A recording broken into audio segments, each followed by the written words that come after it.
తెలంగాణ రాష్ట్రంలో వీధి కుక్కల జాతి అంతరించిపోనుందా?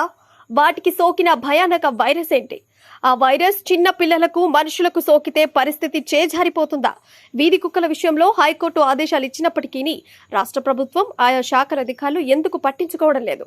కుక్క జాతి ఇంత దీనస్థితిలో ఉన్న జంతు ప్రేమికులమని ప్రకటనలు ఇచ్చుకున్న ఆ జంతు ప్రేమికులు ఎక్కడా అని ప్రశ్నిస్తున్నారు. తీవ్ర గర్జితో ప్రజలను భయభ్రాంతులకు గురి చేస్తున్న వీధి కుక్కలపై నేటి గద్దర్ కథనం. తెలంగాణ రాష్ట్రంలోని భద్రాద్రి కొత్తగూడెం జిల్లా, ఖమ్మం, మహబూబాబాద్ తదితర జిల్లాలలో వీధి కుక్కలు వైరస్ బారిన పడి తీవ్ర ఇబ్బందులకు గురవుతున్నాయి. చర్మమంతా గజ్జి వ్యాప్తి చెంది సాధారణంగా వాటి చర్మంపై ఉండే బొచ్చు మొత్తం రాలిపోయి కేవలం చర్మం మాత్రమే కనిపిస్తుంది. కుక్కలకు వాటి పిల్లలు కూడా ఈ వ్యాధి బారిన పడుతున్నాయి. ఆయా వైరస్ సోకిన కుక్కలు ఇళ్లలో తిరగడం, బయటపడవేసిన ఆహార పదార్థాల గిన్నెలను నాకడం లాంటివి చేయడంతో ప్రజలు, మహిళలు ఆందోళన చెందుతున్నారు.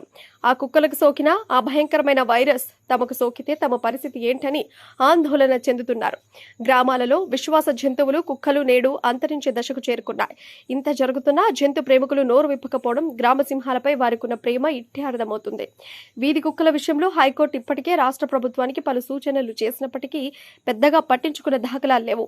ఇప్పటికైనా రాష్ట్ర ప్రభుత్వం ఆయా శాఖల అధికారులు దృష్టి సారించి కుక్కలకు సోకిన ఆ వైరస్ పై అధ్యయనం చేయవలసిన అవసరం ఉంది. లేని ఎడల కుక్కల జాతి అంతరించిపోవడం ఖాయం.